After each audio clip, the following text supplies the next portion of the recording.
Masjid Tua Wapawe adalah masjid yang sangat bersejarah dan merupakan masjid tertua di Maluku. Umurnya mencapai 7 abad. Masjid ini dibangun pada tahun 1414 Masehi. Masjid yang saat ini masih berdiri dengan kokohnya menjadi bukti sejarah Islam di Maluku pada masa lampau. Masjid Wapawe berada di daerah yang mengandung banyak peninggalan purbakala. Sekitar 150 meter dari masjid ke arah utara, di tepi jalan raya terdapat sebuah gereja tua peninggalan Portugis dan Belanda. Mulanya masjid ini bernama Masjid Wawane karena dibangun di lereng Gunung Wawane oleh Pernada Jamilu, keturunan Kesultanan Islam Jailolo dari Maluku Kieraha atau Maluku Utara.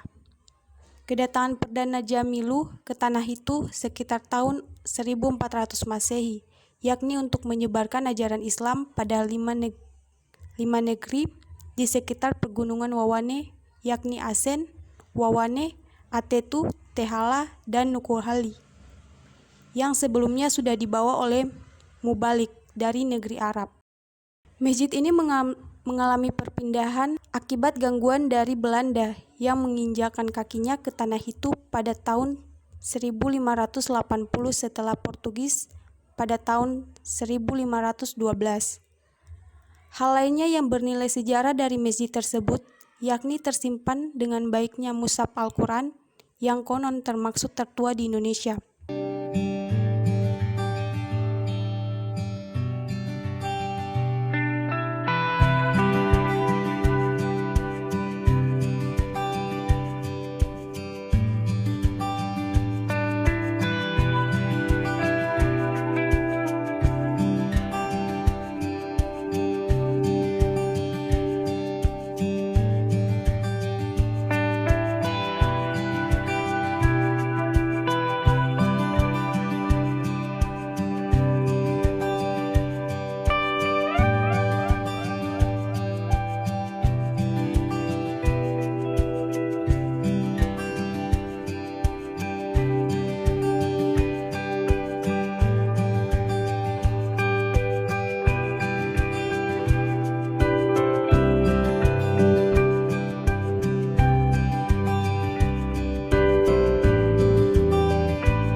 Tugu Adipura diresmikan oleh Wali Kota Ambon, Richard Lauhenapesi.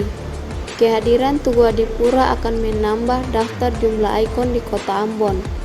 Tugu ini berdiri tegak berbentuk piramid, tepat di depan pintu depan veranda Bandara Internasional Patimura Ambon. Tugu tersebut terdiri dari 3 bagian, di antaranya kolam air yang mewakili unsur laut Kota Ambon, bentuk piramid yang mewakili untuk pegunungan Kota Ambon, dan bagian kepala yang merupakan puncak piramid.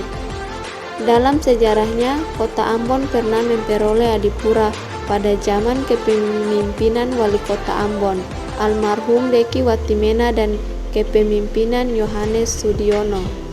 Selang waktu 17 tahun, kota ini tidak pernah mendapatkan apresiasi dari Kementerian Lingkungan Hidup Republik Indonesia atas prestasi membanggakan tersebut. Salah satu syarat penilaian Adipura terutama bagi kota yang telah merumuskan dan menetapkan rencana strategi lingkungan atau Jastrada.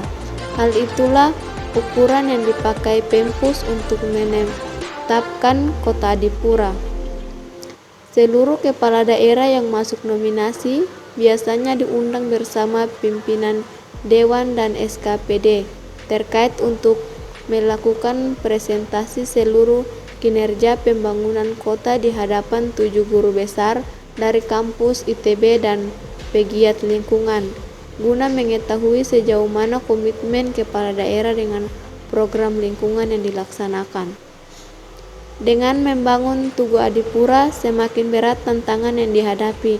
Dengan menempatkan pintu gerbang di mana monumen itu ditempatkan, akan semakin berat tanggung jawab kita. Karena di saat orang masuk keluar dan melihat simbol itu, artinya kota ini beraih dan bebas dari sampah.